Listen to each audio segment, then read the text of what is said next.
कानून और व्यवस्था का इस्तेमाल है कि 35 लाख करोड़ के निवेश प्रस्ताव उत्तर प्रदेश को प्राप्त होते हैं, जिसके लिए स्वागत मैनपुरी की जनता आपकी करती है। पुनः एक बार आप दोनों तालियों के गड़गड़ाहट के स्वागत करने का काम करेंगे।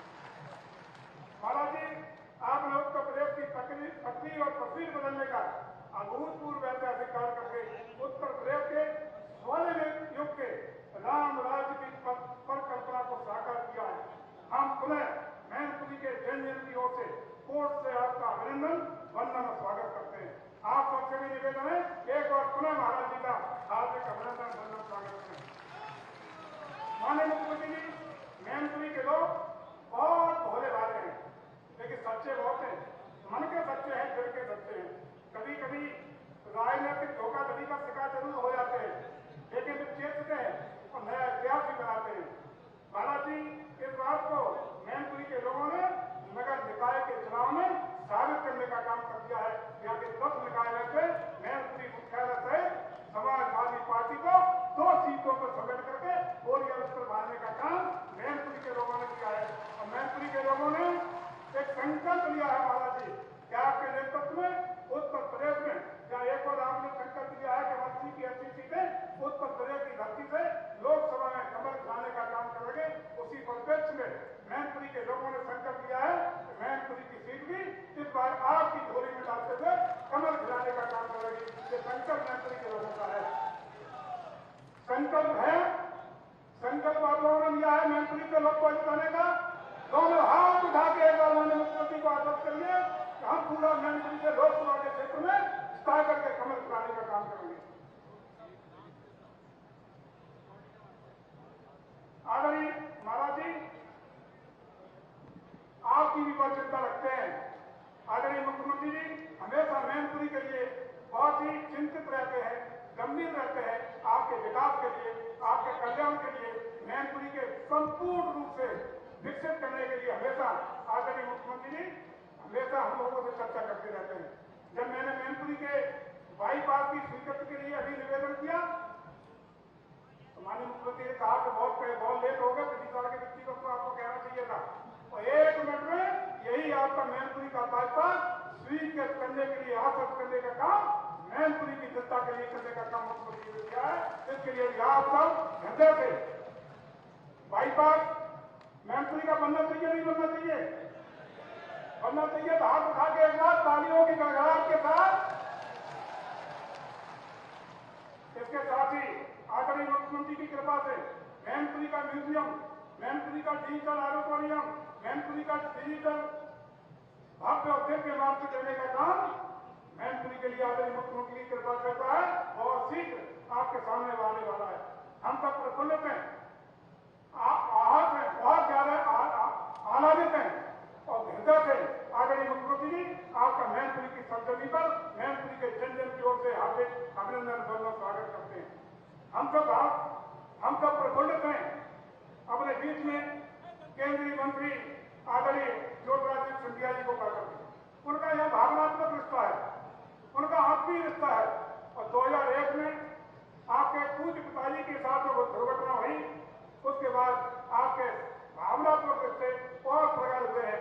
और आज इस अवसर पर जबकि उनकी भव्य और दिव्य प्रतिमा का अनावरण आदरणीय मुख्यमंत्री जी और आपके हाथ से आदरणीय मंत्री जी हुआ है, इस मौके पर ये रिश्ते और प्रगाढ़ हो जाते हैं और मजबूत हो जाते हैं। और इस ग्वालियर राज घराने की विरासत के मालिक आदरणीय ज्योतिरादित्य सिंधिया हमारे बीच पधारे हैं, उनकी ओर से भी मैं पुनः मैनपुरी की जनता की ओर से आपका हार्दिक अभिनंदन, वंदन और स्वागत करता हूँ। मैनपुरी के लोगों की एक आकांक्षा है कि आपका गरीब भावनात्मक नाता, आपकी भाव मैनपुरी के साथ हमेशा आप बनाए रखेंगे और मैनपुरी के ऊपर लगे पिछड़ेपन के धब्बे को उत्तर प्रदेश की सरकार होने के लिए क्या संकल्पित है। लेकिन भारत सरकार में चूंकि आप प्रतिनिधित्व करते हैं तो हम चाहते हैं कि मैनपुरी के प्रतिनिधि के तौर पर भी आप अपने दायित्व का निर्वहन करते हुए भी मैनपुरी के संपूर्ण विकास के लिए भारत सरकार की योजनाओं को मैनपुरी में धरातल पर उतारने के लिए अपना सहयोग और अपना आशीर्वाद देते रहेंगे, ऐसा मैं विश्वास करता हूँ। आदरणीय मंत्री जी ने एक निवेदन किया था, आदरणीय मुख्यमंत्री जी ने मुझे बनारस का प्रभारी मंत्री बनाया हुआ है। लखनऊ से बनारस के बीच में कोई विधायक नहीं है। जब सैकड़ों की संख्या में पर डे लखनऊ से बनारस लोगों का जाना आना रहता है। बड़ा विषम स्थिति हो जाती है। मैंने आपसे निवेदन भी किया था, आपने आश्वस्त भी किया था कि आप शीघ्र वो भिलाय तय हो जाएगी।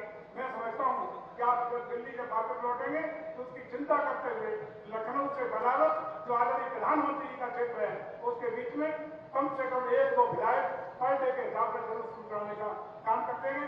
मैं माननीय मुख्यमंत्री जी का, माननीय भारत सरकार के कैबिनेट मंत्री आदरणीय सिंधिया जी का हृदय से और मंच पर बैठे सभी अपने नेताओं का, मध्य प्रदेश से पधारे हुए सम्मानित सभी मंत्रीगणों का और आप सब लोगों का जन जन का बहुत बहुत हृदय से अभिनंदन वंदन स्वागत करते हुए और मैं मैनपुरी की जनता की ओर से मैनपुरी की पुनी धरती पर जो ऋषियों मुनियों तपस्वियों मार्कंडे ऋषि, शिवन ऋषि, मयन ऋषि की भूमि है, महाराजा तेज सिंह की ये तपोभूमि है, स्वतंत्रता संग्राम सेनानी महान सेनानी महाराजा तेज सिंह जूदेव की धरती पर आपका हार्दिक अभिनंदन वंदन और स्वागत करते हुए अपनी बात को विराम देता हूँ। भारत माता की वंदे, जय जय श्री राम, हर हर महादेव।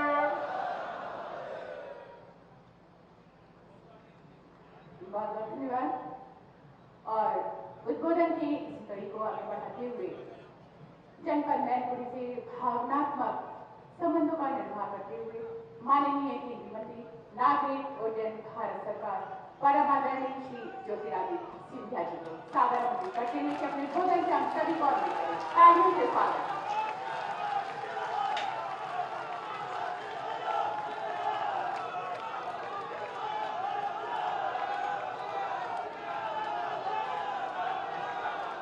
मंच पर आसीन हमारे साथ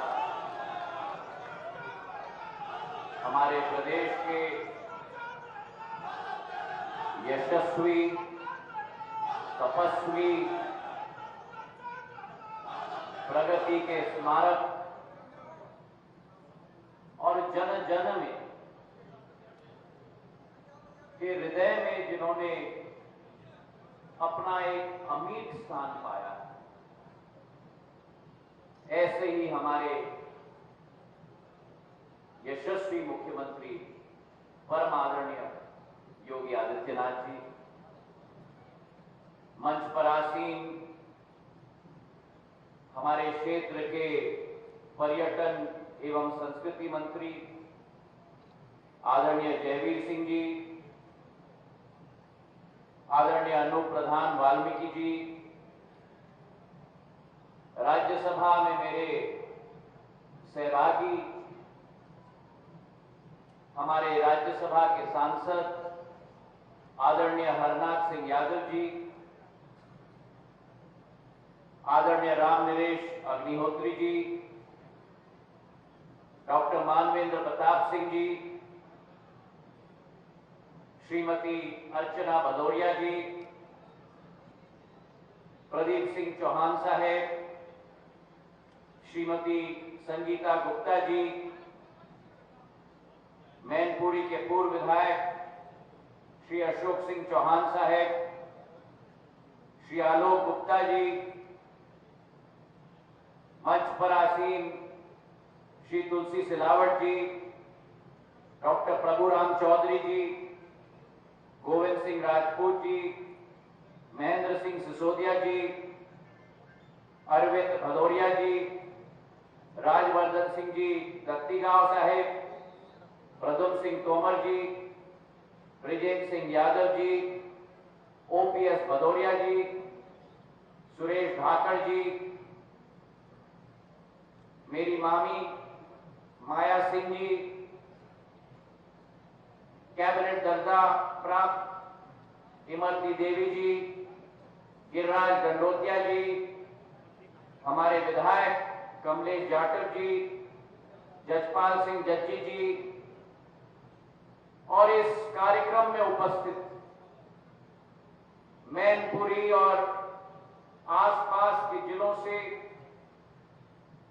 और मध्य प्रदेश से उपस्थित समस्त जनता जनार्दन को मेरा झुक के प्रणाम।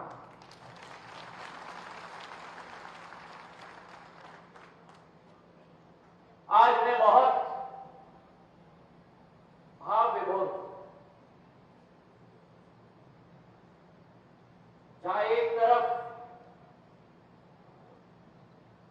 भावुकता का वातावरण है,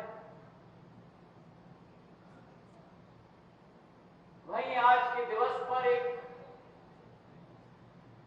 गौरव भी महसूस कर रहा हूं।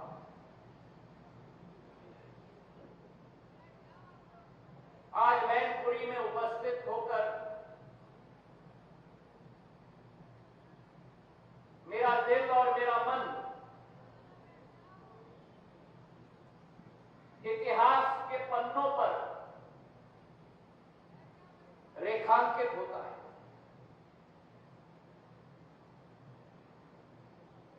यह मैनपुरी उत्तर प्रदेश में तो स्थापित है, लेकिन मेरे भाई और बहनों,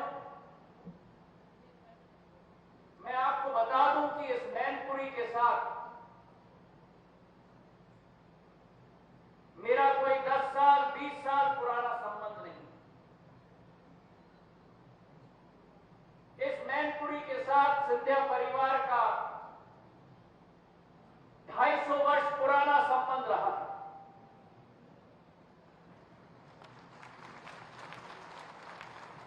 एक समय रहा है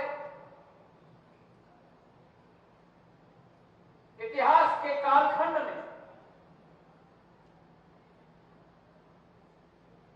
जब इस भारत माता की धरती पर विदेशी ताकतें अपनी पैर पर आश्रय थी और उस जमाने में जब रोहिला अफगानों ने इस क्षेत्र पर अत्याचार करने की मुहिम के साथ निकले थे, मेरे पूर्वज दत्ता जी महाराज सिंधिया ने और उनके बाद महाजी महाराज ने इस पूरे क्षेत्र में भारत माता की एकता और अखंडता बनाए रखने के लिए उन रोहिला अफगानों को उखाड़ के फेंकने का कार्य किया था। ये 1770 की बात मैं कर रहा हूं, जब केवल इस मैनपुरी इलाके से नहीं, लेकिन ईटा, इटावा, मीरठ और बदायूं तक, नजीबाबाद तक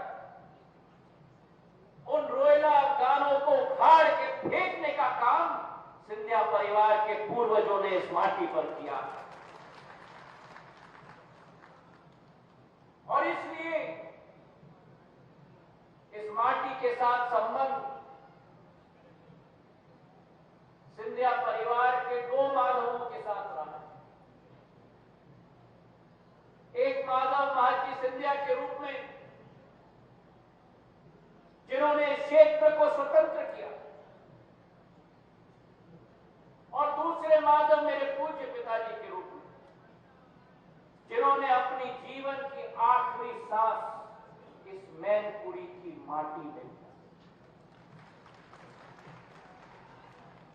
आज मैं भाव विभोर हूं और दिल के गहराइयों से मैं परम आदरणीय योगी आदित्यनाथ जी को धन्यवाद अर्पित करना चाहता हूं, कृतज्ञ हूं। उन्होंने अपने व्यस्ततम कार्यक्रम में समय निकाला इस कार्यक्रम के लिए। मैं जीवन भर आपका कृतज्ञ रहूंगा। प्रधानमंत्री जी और योगी जी के नेतृत्व में इस उत्तर प्रदेश को विकास की और प्रगति के रास्ते पर लाने का कार्य किया गया। आज उत्तर प्रदेश भारत का वो चमकता हुआ सितारा है जो विश्व पटल पर अपनी पैठ और अपनी आवाज और अपना स्थान योगी आदित्यनाथ जी के नेतृत्व में वो स्थान पर पूर्ण रूप से आज स्थापित हो चुका है। मेरे भाई और बहनों, मेरे पूर्व वक्ता जयवीर सिंह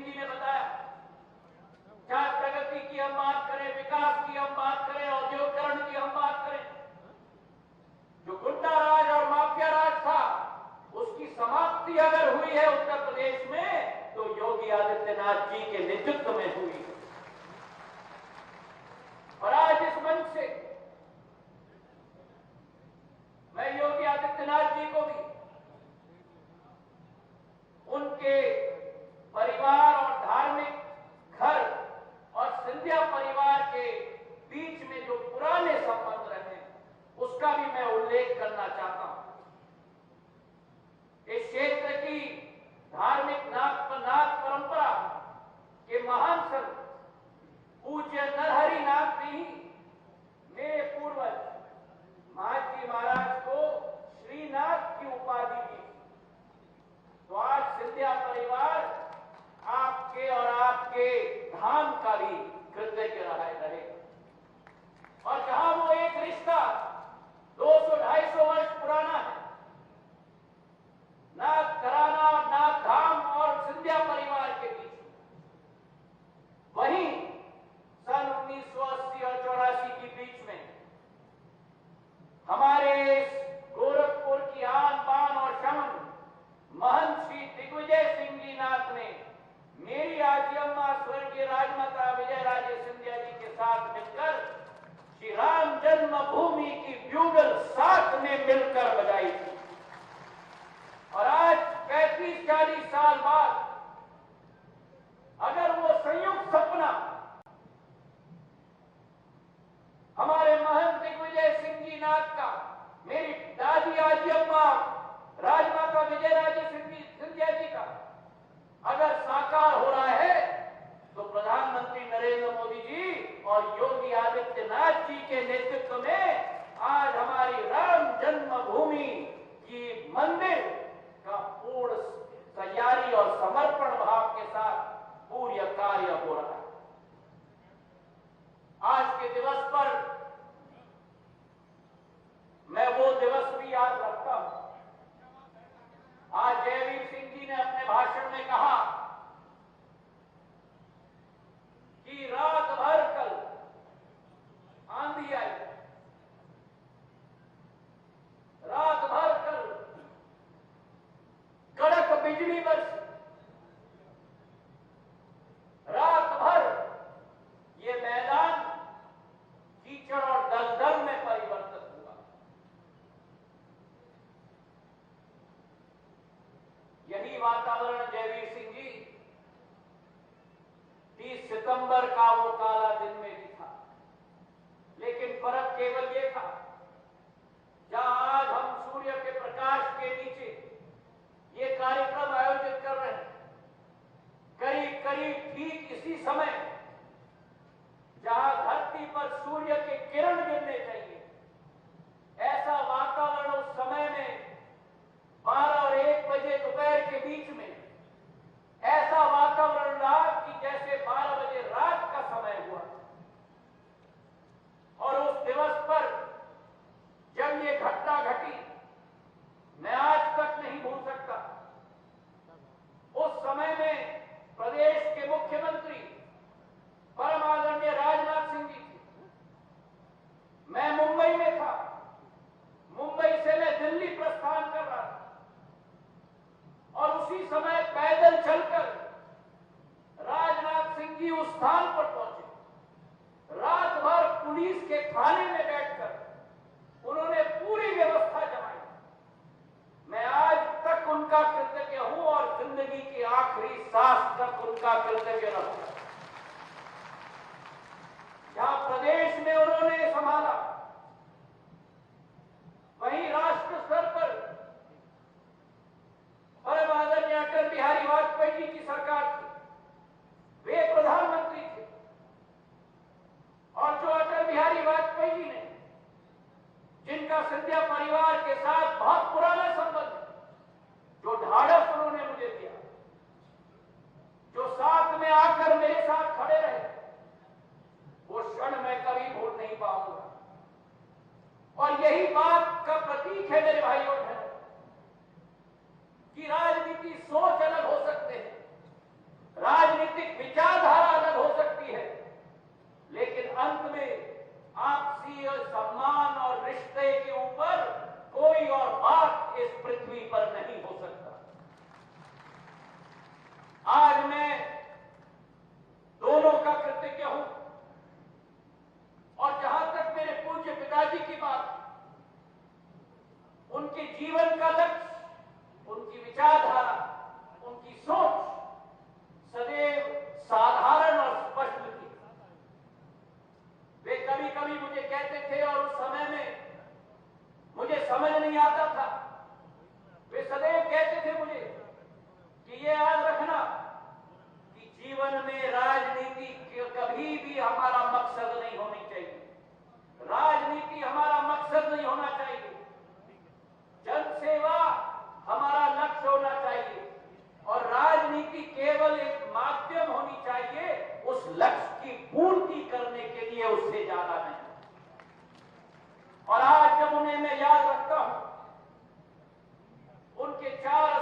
शताब्दी ट्रेन की शुरुआत उन्होंने की और जो मैनपुरी और आसपास के क्षेत्र के साथ हृदय का संबंध, गुना इटावा रेलवे लाइन, जो कई लोग कहते थे नामुमकिन है, उनके कार्यकाल में उन्होंने असंभव को संभव कराया मेरे भाई और बहन। और ये गुना इटावा रेलवे लाइन दोनों दिलों को जोड़ता है। जब वे मानव संसाधन के मंत्री थे, मध्याह्न भोजन की शुरुआत की ताकि हमारे बालक और बालिकाएं स्कूल में पढ़ने में रुचि रख पाए।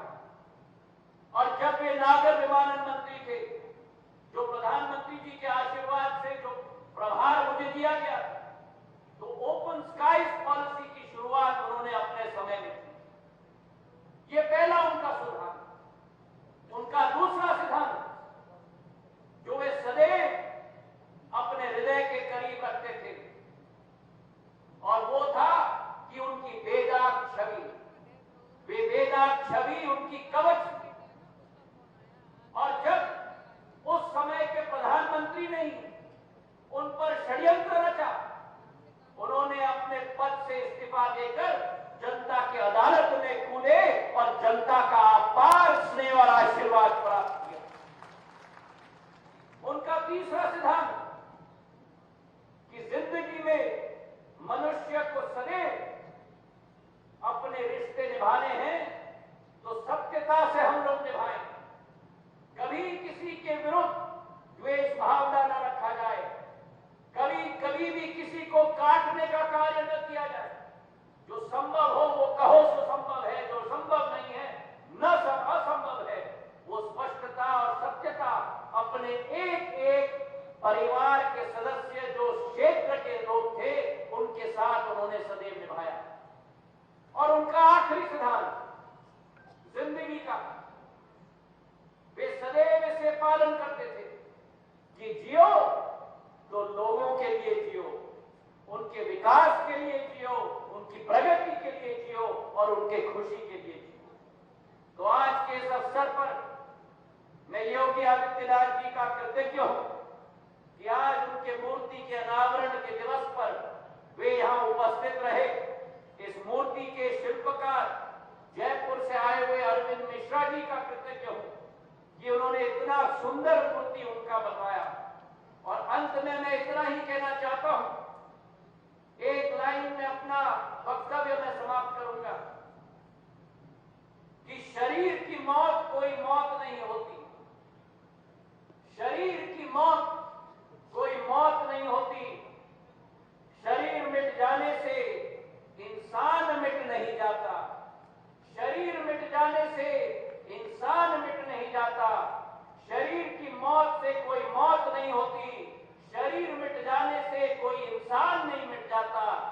शरीर मिट जाते हैं पर आत्मा सदैव अमर रहती है। बहुत बहुत धन्यवाद। जय हिंद, जय भारत। बहुत बहुत धन्यवाद। हमारे बीच माननीय केंद्रीय मंत्री नागरिक उड्डयन भारत सरकार परम आदरणीय श्री ज्योतिरादित्य सिंधिया जी अपने उद्बोधन से हम सभी को अन्वित करेंगे। एक बार जोरदार तालियों के साथ अभिनंदन, वंदन, स्वागत।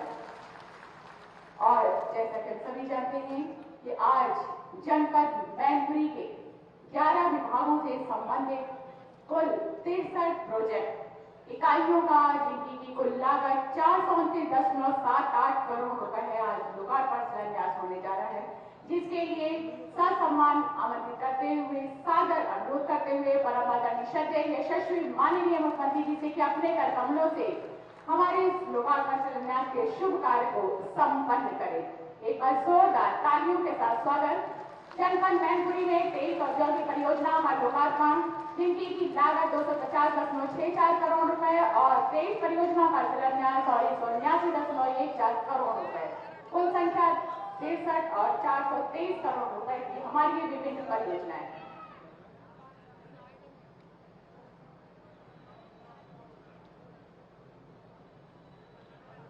बहुत सारी बधाइयां, शुभकामनाएं हमारे जनपद मैनपुरी की। बस जोरदार तालियां इस ट्रॉफी के लिए, इस सौगात के लिए। और हमारी ये परियोजनाएं जनपद मैनपुरी के विकास के पथ पर मील का पत्थर साबित होंगी। बहुत सारी बधाइयां। और साथ ही साथ हर वर्ग, जाति, क्षेत्र, धर्म के हमारे सभी नागरिकों की परेशानियों, कठिनाइयों को समाधान करने के साथ हमारे मेहनत, लगन, परिश्रम, कुशल नेतृत्व और सकारात्मक सोच के साथ भारत के मानचित्र पर उत्तर प्रदेश का गौरव बढ़ाने वाले परम आदरणीय श्रद्धेय यशस्वी माननीय मुख्यमंत्री जी को एक बार पुनः शत नमन करते हुए, सादर आमंत्रित करते हुए, अनुरोध करते हुए कि अपने उद्बोधन से हम सभी को अन्वित करें। एक बार जोरदार तालियों के साथ अभिनंदन, वंदन, स्वागत। जय श्री राम। भारत माता की, भारत माता की, भारत माता की, वंदे वंदे वंदे। केंद्रीय नागरिक उड्डयन मंत्री माननीय श्री ज्योतिरादित्य सिंधिया जी, उत्तर प्रदेश सरकार में मेरे सहयोगी मंत्रीगण श्री जयवीर सिंह जी, श्री अनूप प्रधान वाल्मीकि जी, माननीय सांसद हरनाथ सिंह यादव जी, प्रदेश सरकार के पूर्व मंत्री और माननीय विधायक श्री राम नरेश पगलोहत्री जी, विधान परिषद सदस्य डॉक्टर मानवेंद्र सिंह जी, जिला पंचायत अध्यक्ष श्रीमती अर्चना भदौरिया जी, भारतीय जनता पार्टी के जिला के अध्यक्ष श्री प्रदीप सिंह चौहान जी, नवनिर्वाचित नगर पालिका परिषद के अध्यक्ष श्रीमती संगीता गुप्ता जी, पूर्व विधायक अशोक सिंह चौहान जी, पूर्व सांसद और भारतीय जनता पार्टी की वरिष्ठ नेत्री श्रीमती माया सिंह जी, मध्य प्रदेश से आए हुए हमारे माननीय मंत्रीगण श्री तुलसीराम सिलावट जी, डॉक्टर परशुराम चौधरी जी, श्री गोविंद सिंह राजपूत जी, श्री महेंद्र सिंह सिसोदिया जी, श्री राज्यवर्धन सिंह दत्तीगांव जी, श्री अरविंद भदौरिया जी, श्री प्रद्युमन सिंह तोमर जी, श्री विजेंद्र सिंह यादव जी, श्री ओपीएस भदौरिया जी, श्री सुरेश भाकड़ जी और मध्य प्रदेश से आए हुए हमारे सभी अन्य सम्मानित अतिथिगण, मैनपुरी के मेरे सभी उपस्थित भाइयों बहनों, मैं सबसे पहले आज हम सब के लिए एक भावुक क्षण भी है और एक ऐसा क्षण भी जब भारत माता के एक महान सपूत को हम स्मरण करते हुए उन्हें विनम्र श्रद्धांजलि अर्पित कर रहे हैं। भारत की राजनीति का एक उभरता हुआ चेहरा और सचमुच जिनके अंदर भारत ने बहुत कुछ संभावनाएं देखी थी, ऐसे श्रीमंत माधवराव सिंधिया जी, कौन ऐसा भारतीय रहा होगा उस दौरान 2001 की उस त्रासदी के दौरान जब जिन्होंने भी एक समाचार सुना, एक दुखद समाचार सुना था, उनके मुंह से विनम्र श्रद्धांजलि और नमन के शब्द न फूटे हो। राजनीति की दीवारों को तोड़ करके हर जाति, हर मत, हर मजहब, हर संप्रदाय, हर राजनीतिक दलों के लोगों ने उस समय इस दुखद घटना पर अत्यंत दुख की अनुभूति करते हुए उस महान सपूत को अपनी विनम्र श्रद्धांजलि अर्पित की थी। आज जब उनकी मूर्ति के अनावरण कार्यक्रम में हम यहाँ पर उपस्थित हुए हैं, मैं उत्तर प्रदेश शासन की ओर से और उत्तर प्रदेश की जनता की ओर से श्रीमंत माधवराव सिंधिया जी को उनकी मूर्ति अनावरण के अवसर पर स्मरण करते हुए, उनको नमन करते हुए, उनकी स्मृतियों को नमन करते हुए विनम्र श्रद्धांजलि अर्पित करता हूं। इस अवसर पर केंद्रीय मंत्री और श्रीमंत माधवराव सिंधिया जी की इस विरासत को जन जन तक पहुंचाने वाले केंद्रीय नागरिक उड्डयन मंत्री माननीय ज्योतिरादित्य सिंधिया जी का मैं मैनपुरी वासियों की ओर से, उत्तर प्रदेश वासियों की ओर से हृदय से स्वागत करता हूं, अभिनंदन करता हूं। इस अवसर पर मध्य प्रदेश सरकार के हमारे तमाम मंत्रीगण यहाँ उपस्थित हुए हैं, मैं उन सब का भी और मध्य प्रदेश से आए हुए हमारे सभी अतिथि पदाधिकारी और कार्यकर्ताओं का भी मैं, जिनका श्रीमंत माधवराव सिंधिया जी से, श्री ज्योतिरादित्य सिंधिया जी के साथ मध्य प्रदेश से अटूट संबंध है, उन सब का भी मैं आज मैनपुरी की इस धरती पर हृदय से स्वागत करता हूं, अभिनंदन करता हूं। भाइयों बहनों, आज यहां पर 238 करोड़ रुपए की विभिन्न परियोजनाओं के साथ ही 173 करोड़ रुपए की 40 अन्य परियोजनाओं के लोकार्पण और शिलान्यास का कार्यक्रम भी यहां पर संपन्न हो रहा है।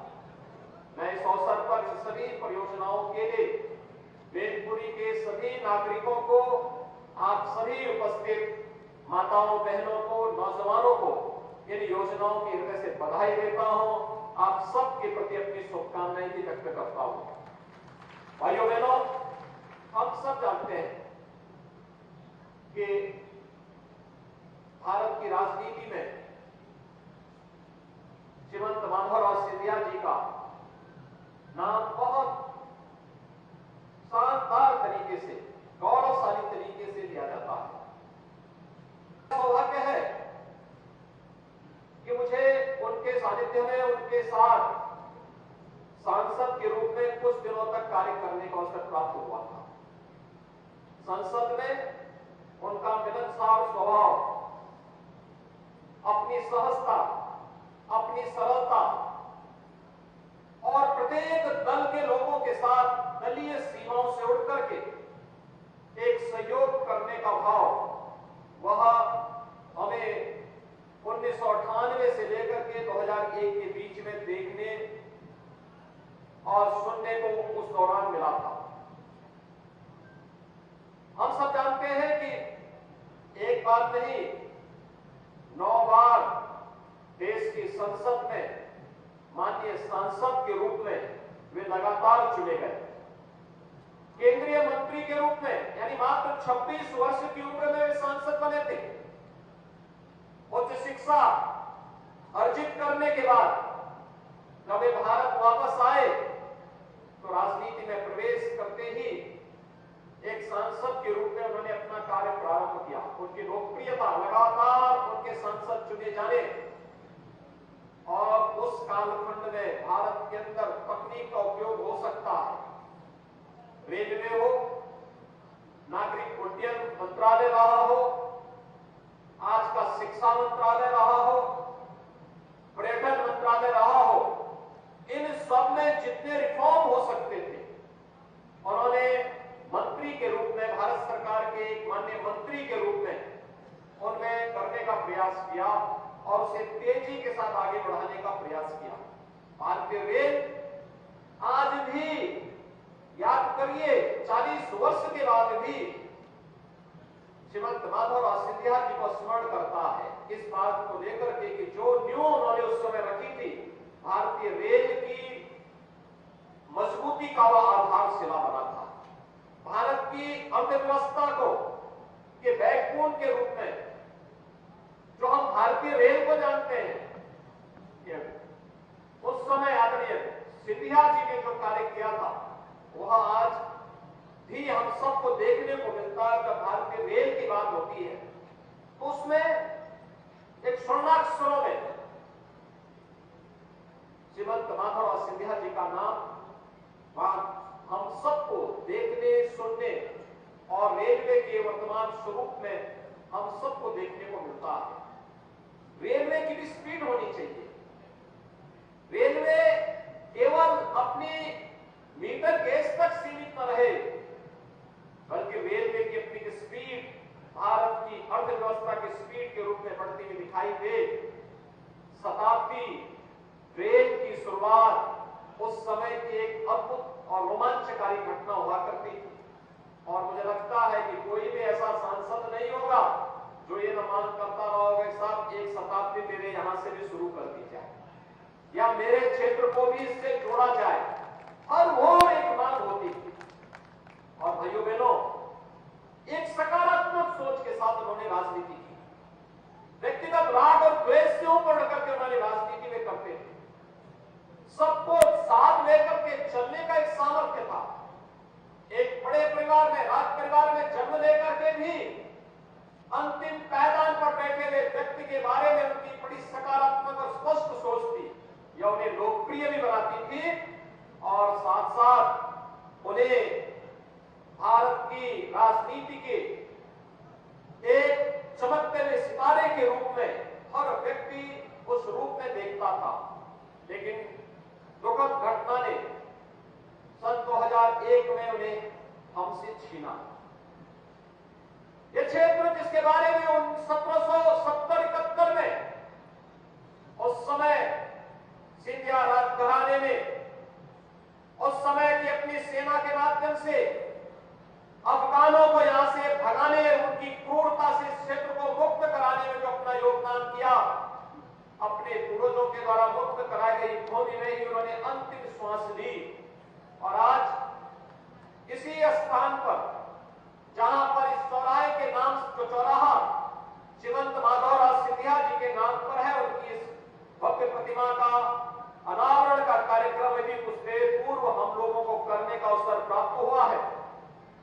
वहां पर उस स्थल की भव्यता, उसके सुंदरीकरण का कार्य हमारा पर्यटन विभाग करेगा ही, लेकिन यहां से कुछ दूरी पर जो स्मारक बना है श्रीमंत माधवराव सिंधिया जी का, वह स्थान बहुत छोटा है।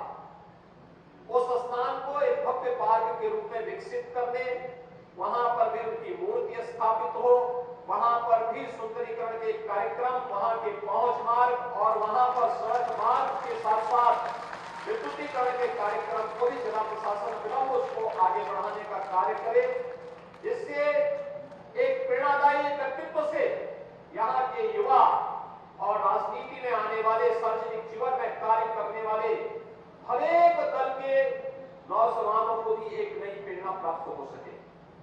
खासतौर पर युवाओं के लिए सार्वजनिक जीवन में जो लोग अपना भविष्य देखना चाहते हैं, उनके लिए उनका व्यक्तित्व और उनका कृतित्व प्रेरणादायी है, प्रेरणादायी रहेगा। और इस दृष्टि से इस स्मारक को उस प्रकार का एक स्वरूप देने की आवश्यकता है और उस कार्यक्रम को हमें पूरी तत्परता के साथ आगे बढ़ाना है।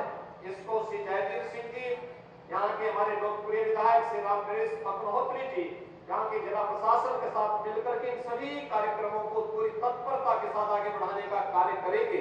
यह मैं आप सबसे उम्मीद रखता हूं और राज्य सरकार इसमें भरपूर सहयोग करेगी। भाइयों बहनों, यहाँ पर अभी आप सबके सामने माननीय श्री ज्योतिरादित्य सिंधिया जी ने गोरखपीठ, गोरखपुर और ग्वालियर घराने के साथ संबंधों की चर्चा की।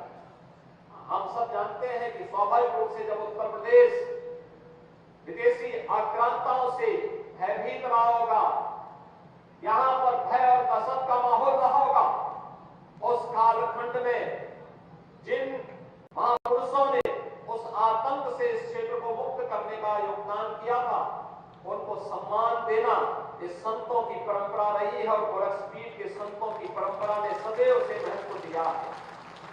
उस समय के हमारे पूज्य संतों ने, गोरखपीठ के हमारे पूर्वजों ने, उस समय के योगेश्वरों ने, वहां के गोरखपीठ की परंपरा के उन पीठाधीश्वरों ने अपनी उस परंपरा का निर्वहन किया कि भारत की सुरक्षा के लिए, भारत की रक्षा के लिए, धर्म की रक्षा जिनके कारण हो पा रही है, उन्हें एक उचित उपाधि से सम्मानित किया जाना चाहिए, क्योंकि अनाथ हुई भारत की जनता के लिए उस समय नाथ के रूप में उन्होंने योगदान किया था। इसलिए श्रीनाथ की उपाधि से उस समय के श्रीमंत माधवराव सिंधिया जी के पूर्वजों को उस समय भी गोरखपीठ की परंपरा ने नवाजने का काम किया था, सम्मानित करने का काम किया था, क्योंकि वे उसके हकदार थे। विदेशी आक्रांताओं को दूषित करके उन्हें भारत की धरती के बाहर धकेलने का कार्य उन्होंने 18वीं सदी में किया था और स्वाभाविक रूप से धर्म की स्थापना का जो महत्वपूर्ण भूमिका का कार्य उस कालखंड में उनके द्वारा किया गया था, वो आज भी हमारे लिए स्मरणीय है, अभिनंदनीय है। और इसके लिए मैं उन पूर्वजों को भी विनम्र श्रद्धांजलि और नमन करता हूं। भाइयों बहनों, श्री राम जन्मभूमि आंदोलन के दौरान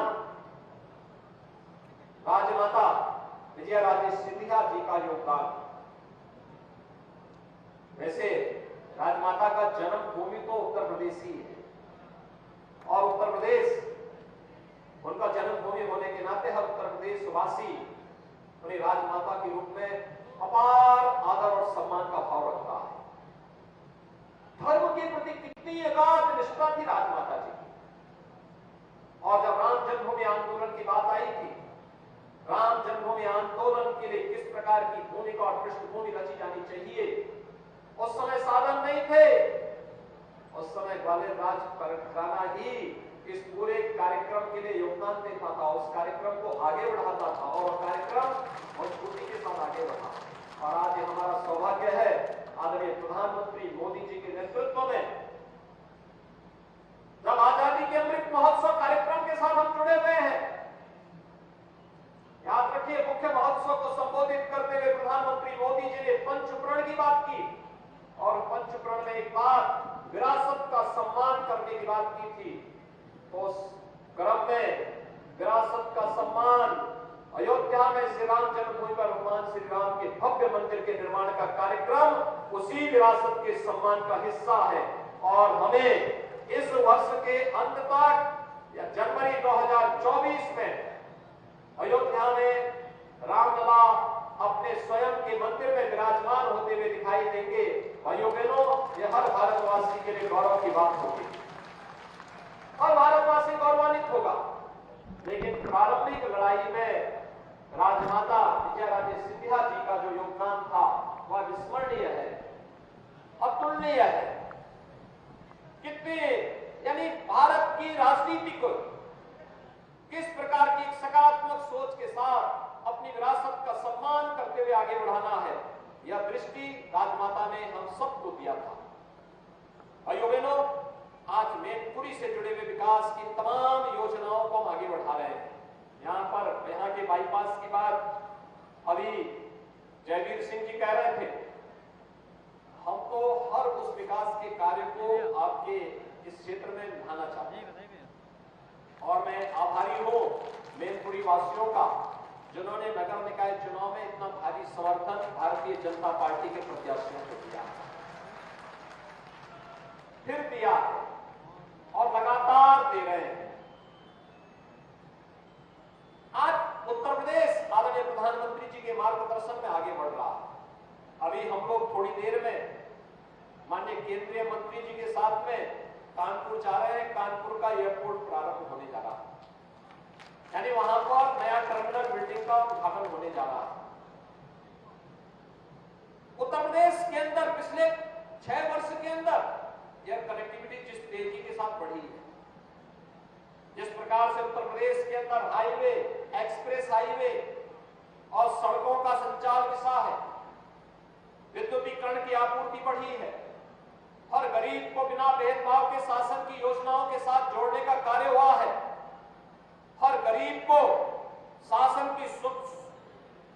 की सहायता सुगमता से प्राप्त हो सके, इसके लिए जो कार्य प्रारंभ हुआ है वह किसी से छुपा हुआ नहीं है। आज चेहरा देख करके कार्य नहीं होता, हर व्यक्ति को उसकी सुविधा का लाभ, यानी 6 वर्ष में प्रधानमंत्री मोदी जी के मार्गदर्शन और नेतृत्व में 54 लाख गरीबों को तो हम लोगों ने एक आवास उपलब्ध कराया है। प्रधानमंत्री आवास योजना में एक आवास 54 लाख गरीबों को, 2 करोड़ 61 लाख गरीबों के लिए एक शौचालय निर्माण का कार्य हुआ।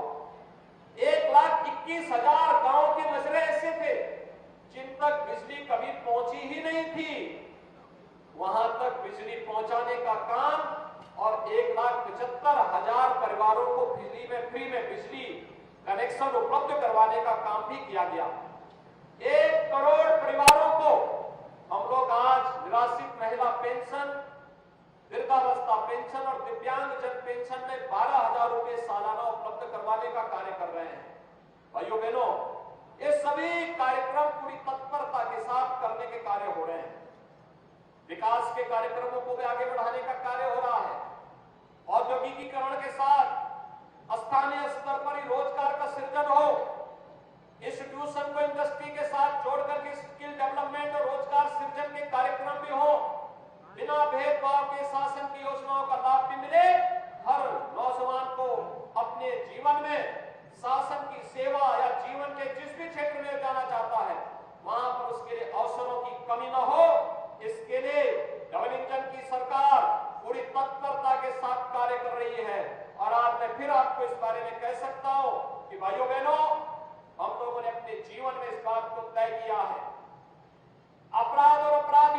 आरोपी भ्रष्टाचार और भ्रष्टाचारियों के प्रति जीरो टॉलरेंस की नीति के तहत सरकार लगातार कार्य करेगी। किसी भी प्रकार की लांग लपेट के बगैर, बिना किसी भेदभाव के शासन की योजना का लाभ समाज के हर एक तबके तक पहुंचाने का कार्य सरकार करेगी और हर गरीब की सुनवाई के लिए जो एक तंत्र विकसित किया गया है, यह तंत्र अनवरत रूप से अपना कार्य करते हुए उत्तर प्रदेश के सभी 75 जनपद विकास की दौड़ में एक नई प्रतिस्पर्धा के साथ आगे बढ़ेंगे और प्रधानमंत्री मोदी जी के संकल्पों के साथ जुड़ करके भारत को जहां दुनिया की सबसे बड़ी अर्थव्यवस्था के रूप में स्थापित करना है, वहीं उत्तर प्रदेश भी भारत के विकास की एक ग्रोथ इंजन के रूप में अपना योगदान दे सकेगा। इस कार्यक्रम को हमें पूरी तत्परता के साथ आगे बढ़ाना होगा। इसके लिए हर नागरिक को अपने दायित्वों का निर्वहन करना होगा और नागरिक अपने दायित्वों का निर्वहन ईमानदारी से कर ले तो भाइयों बहनों, विकास फिर दूर नहीं रहने वाला। विकास आपका पैर छूता हुआ दिखाई देगा, सुविधाएं आपके पैरों को छूटती हुई दिखाई देंगी और घर नल की योजना आप देख सकते हैं, जो पहले सपना था आज वो वास्तविकता बनने जा रही है और उस वास्तविकता को हम सब आपके घर तक, आपके परिवार तक, आपके गांव तक और हर जन तक पहुंचाने के लिए पूरी प्रतिबद्धता के साथ कार्य कर रहे हैं। आज के इस अवसर पर मैं एक बार फिर से, जब हम लोग आज एक बहुत महत्वपूर्ण अवसर पर यहां उपस्थित हुए हैं, श्रीमंत माधवराव सिंधिया जी की मूर्ति अनावरण कार्यक्रम में, इस अनावरण कार्यक्रम के अवसर पर मूर्ति के आसपास के क्षेत्र का चौराहे का सुंदरीकरण तो हो ही, स्मारक का सुंदरीकरण, वहां पे पार्क का विकसित होना, वहां पर अन्य बुनियादी सुविधाओं को उपलब्ध करवाने का कार्य भी उत्तर प्रदेश सरकार करेगी। इस विश्वास के साथ मैं एक बार फिर से श्रीमंत माधवराव सिंधिया जी को आज यहाँ पर स्मरण करते हुए, उनकी स्मृतियों को नमन करते हुए उत्तर प्रदेश सरकार और उत्तर प्रदेश की जनता की ओर से उन्हें विनम्र श्रद्धांजलि अर्पित करता हूँ। धन्यवाद। जय हिंद। बहुत बहुत धन्यवाद। अपने गोदन संस्था भी वर्णित कर रहे थे और आइए कार्यक्रम के साथ पड़ाव यानी कि धन्यवाद ज्ञापन की सादर आमंत्रित करते हुए माननीय विधायक गोगांव और कोट के मंत्री उत्तर प्रदेश सरकार माननीय श्री राम अग्निहोत्री जी पर तालियों के साथ अभिनंदन। बोले भारत माता की।